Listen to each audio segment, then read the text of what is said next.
Welcome back. We're going to get started again. Our next mentor is here, and we're super excited to have Andrea Murray with us this morning. She actually works at IBM, who will also have a host booth this in our expo at 11. But Andrea is going to tell us a lot about her job, which is pretty cool, at IBM. So thank you, Andrea, for joining us today. Yeah, thanks, Brenda. And it's great to see so many of you guys here on the call, and to see everybody very eager to learn about the different career opportunities. So I'm really excited to share a little bit about IBM. And so my role at IBM is called Talent Acquisition Partner. And so basically what that means is that I am a recruiter. So I work at IBM to hire new grads. So my role basically involves, I do actually events like this, but more so at the university level, the college level, people who have already graduated looking for full-time roles. So I do a lot of events like this.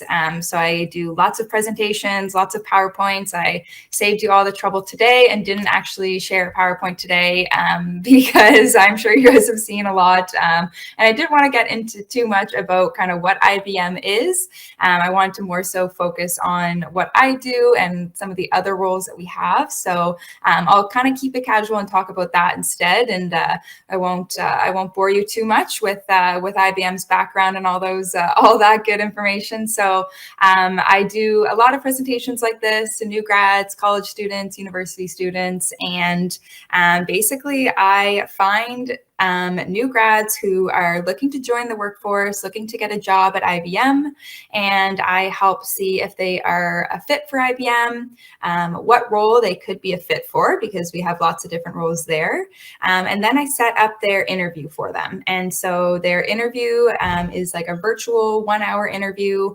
And so I have to find some interviewers on the IBM side. I have to work with the candidate to make sure they're available. And then if the interview goes well, I start to get their offer set up. And there's a lot of background HR processes involved with actually getting their offer sent to them and all set up for them. But I am basically their main point of contact throughout the whole process, from once they get recruited to their start date. And so that is a lot of responsibility on myself with having a good relationship with the candidate, because sometimes we could recruit them in September and then they might not start until March, or they might not start until June. So I am their main point of contact for them until they get started. And then once they get started, they'll then report to their manager. So that's a little bit of background about my role. And so I know we have a couple of topics that all of the mentors have been discussing. So I'll get into those as well. So I'll start with how I got to this role, which I'm sure you guys are eager to know how I got from high school to here, because I'm only 23. So I graduated high school in 2016. I went to CPA, and then I went to SMU right away. I started the following fall, and then I took business at SMU. And so the reason I took business at SMU is because in high school, I wasn't the greatest at the sciences. I didn't really enjoy doing chemistry and biology and those kind of courses, but I really enjoyed taking the business courses that I took as my electives. And so I'm not sure what high schools offer them, and it might look a little bit different for different schools, but I took courses like entrepreneurship, economics, and business management, and I really enjoyed those courses. And so that's kind of how I realized that I wanted to apply to a business degree at university. And so that took me to SMU. I did look at all different schools, but I liked SMU because it was close. And so once I got to SMU, there's also lots of different paths you could take within business. So once I went to SMU, there's like accounting, finance, marketing, HR, and same thing. I kind of weighed out what I liked and what I didn't like. As you probably can tell, since I didn't like sciences in high school, I also didn't love math. So I didn't really enjoy finance and accounting accounting, but I really, really liked marketing and HR. And so I decided to do a double major in marketing and human resources. And so that's kind of how I got to this role today, because a friend of mine actually was hired at IBM. And so she gave me the name of the recruiter, and I actually just messaged him on LinkedIn. I'm not sure if you guys know what LinkedIn is, but it's basically like a social media networking platform. So it's social media, but it's more so for professionals. It's for looking for jobs, sharing information about your company, sharing articles, things like that. And so it's definitely, I encourage you to get one down the road, kind of more so after high school and that kind of timeline to help you find some jobs. But I basically reached out to the recruiter, who is actually now me. So I reached out to the person who used to be in my job, and I met with him for a coffee, and we figured out what I liked and a role that I would be a fit for. And then obviously it worked out good for myself because I'm here today. But I actually got hired into a different role when I started at IBM. So when I started at IBM, I started off as a new grad in the project management practice. And so if you don't know about project management, it's basically IBM works with clients. And so we work with clients. Some familiar names that you guys would recognize are like Air Canada, Sobeys. We work with lots of different banking companies. We work with governments. And so we work with those clients to basically provide an IBM solution to them.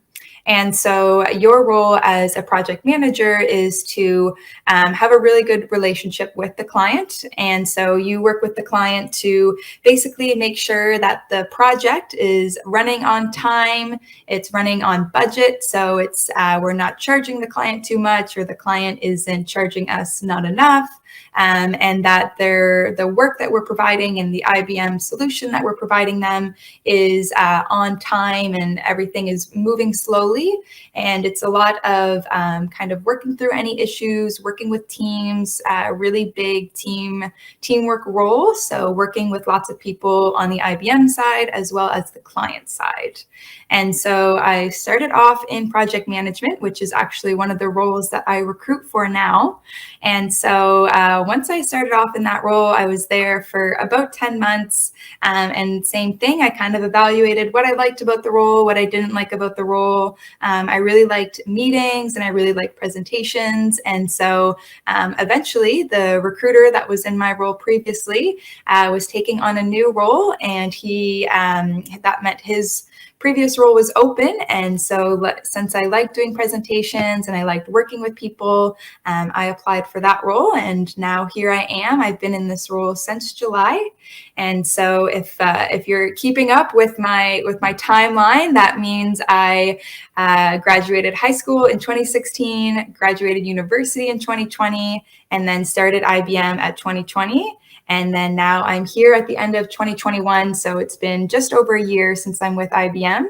And so I went to 2 different roles. So I've had a really good experience and a lot of support from my coach to help me get to these roles.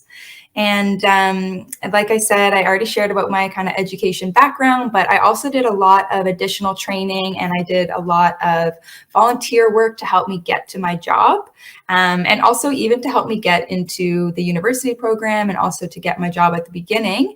In my last role, I did a lot of volunteer work. So I joined a lot of societies at university and or college, if you choose the path of post-secondary, or also if you don't, there's lots of community engagement that I did as well. And so that really helped me not only kind of buff up my resume and make my resume look good when I was applying for things, but it also helped me learn some of those key skills of just like doing things like this, having good communication skills, being able to work with people of different backgrounds. And so the different volunteer opportunities I did within university, I was in different societies. And then then also within high school, which is probably coming up sooner for you guys, the different things that I did in high school was I helped out with a lot of different events, whether they were our sporting events. I did a lot of the volunteer work at different cross-country events and different runs around the school, different walks. And then I also did some different other volunteer or kind of extracurricular. I consider it both because there was a big reward for me at the end. But when I was in high school, I also took on an opportunity to do a case study challenge at a university. And so that was outside of my high school work. And so I got to go to SMU. I got to see what it could be like. I worked with a team also from high school and other high schools. And so it was a really good opportunity. If you ever see any events like that, I recommend taking advantage of them. I know it's hard to manage time with the course load and all your work and everything with courses, but if you can kind of manage your time to also have some time to do some extracurriculars, I do highly recommend it. And now, speaking from a recruiter's point of view, that is what we look for in an ideal candidate. So if you have that kind of stuff on your resume, it looks really good, and you build a lot of those core skills outside of your typical just kind of schoolwork. So that's a little bit about the extra work that I've done. And so I already kind of explained a little bit about how I got here and what my role looks like. So before we get into questions, I'll share a little bit about the challenging part of my job and then what part I like the most. Because obviously with every opportunity you take, there's going to be things that you love, and then there's going to be some things that you don't like so much. But the most important part with that is finding a role that there's more of the things that you like and less of the things that you don't like, which is what I found in my role that I'm in today, which I'm very happy and very proud about, that I do like. I really like all of my parts of my job, except for one main part, which you can probably guess is being the one that has to tell candidates that they didn't get the job. And so that's the most challenging part of my job, because I am somebody that really likes to help people. And sometimes I'll get carried away in helping everybody. So I have to kind of step back to realize, like, my role is working for IBM, finding talent for IBM. And unfortunately, as much as I would love to, I can't help every single person. So the challenging part is having to tell people that they weren't selected for the role, and a way that I found that I best kind of overcome this feeling that I really didn't like about telling people that they weren't lucky with IBM is that I have kind of like some tips that I share with all of my candidates who didn't get the role to help them on their next job hunt. And so since I mentioned I really like to help people, so this is one way to kind of make me feel like I am still helping them and I am still helping them get along in their career journey.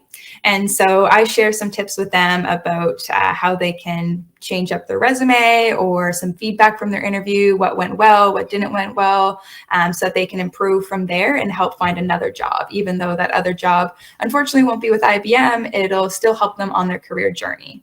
And so that is the most challenging part of my job, but the best part of my job is being able to give new grads some employment opportunities and also doing events like this. I really enjoy going to campuses, meeting new people. As I'm sure you can tell with the background that I've shared so far, I work with new people every single day. So that is a really good part about my role, where I get to meet with people and I get to do different things every single day. My work is very dynamic. And so that is something that I really do like about my role. And that kind of balance that I have with the liking more of my role and kind of having the small part that I don't like is at the end of the day aligns kind of with my values of helping people, because I was a new grad in 2020, so very recently. So I can really connect with the new grads on a level of being able to understand that the job market is tough and it's really hard to find a job after university or college. So kind of being able to help them is something that I really enjoy, and I've found a lot of joy in within this role. And so I know I've talked a lot, so I know we want to have 5 minutes for questions at the end. So I'll hand it back over to Brenda. And if there's anything I missed or anything else you guys want to ask me, definitely please feel free. Excellent. Thank you so much, Andrea. It sounds like a pretty cool job to get to meet all those people and that type of thing. We do have a question in chat already that asks about the pay scale for a recruiter. Yeah, good question. And so I can't share like too many details, but I would encourage you to kind of look it up on Google, utilize some of your resources. But I will say, just because I can't share specific numbers, I can definitely share some information about the scale, which is kind of what I'm sure you're most interested in. And so with IBM, I recruit people to join in as new grads. So they start with a competitive salary. Mostly everybody at IBM is on a salary. So if you've learned anything about like hourly wages versus salary, most people are on a salary. And so that basically just means every 2 weeks, your paycheck is the same. And so I kind of, like I like to say, I started at the bottom. So I started as a new entry, like an entry level role, which is still a really high salary. It's very competitive with our, like with the market right now, especially with people working from home. And then once I got into the recruiter role, I did get a raise since I was advancing from a new grad and now into a specialized field. And so I took a good pay raise from there. And like I said, even though I'm a raise from my previous role, I'm still kind of at the bottom of the recruiter chain. So as far as going up to the next pay scale, that will probably be within about a year or two, since I'm only doing new grads and entry level roles right now. Eventually, I will also be able to move into recruiting experienced professionals. And so that would mean people that have already worked in the field for like 5 or 10 years. So I would be recruiting them because it's a little bit harder. There's more specific skills.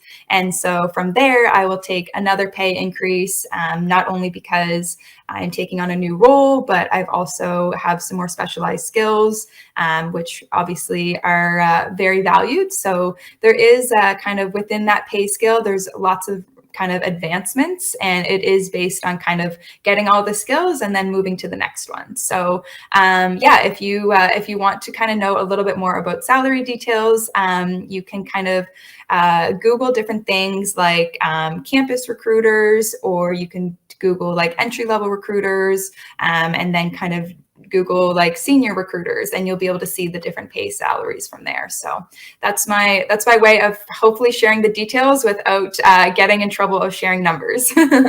Excellent. So do you know if there's much demand here in Nova Scotia for recruiters with various companies? Yeah, good question. And the demand is really, really high. So as I'm sure you can guess, as a result of COVID, there was lots of unemployment initially, and then also companies regrowing, and then also companies having to overcome the burden of COVID, and especially with the Canadian Revenue Agency having to like help manage all of the funding and everything like that. So recruiters are definitely in high demand. And so that is because we are recruiting for a lot of roles that are helping the impact of COVID, but also on the other scale, there's lots of demand for recruiters because there's a lot more people working online and working remote. And so what that means is that you need a recruiter to be able to go over with them like what they can do working from their location versus moving. They may be working in Nova Scotia, but the role might be in Ottawa. And so you need recruiters to find the people that either they aren't in Ottawa or there's other people reaching out to them. They have to kind of see like if there's demand for the company that they're working at. And if there is, are they allowed to work from their location? Do they need to move? So there is a lot more kind of tricky parts of recruiting as a result of COVID, because a lot of people do want to work from home, do want to work remotely. So that is a big part of a recruiter's role, is because you have to make sure you kind of go over those requirements with them and make sure that they understand their role and that they're okay working remote. So yes, lots of demand for us. Excellent. Well, that pretty much brings us to the end of our time. Thank you so much. You're welcome. Awesome. Thanks See you so much, later. guys. All See you right. later.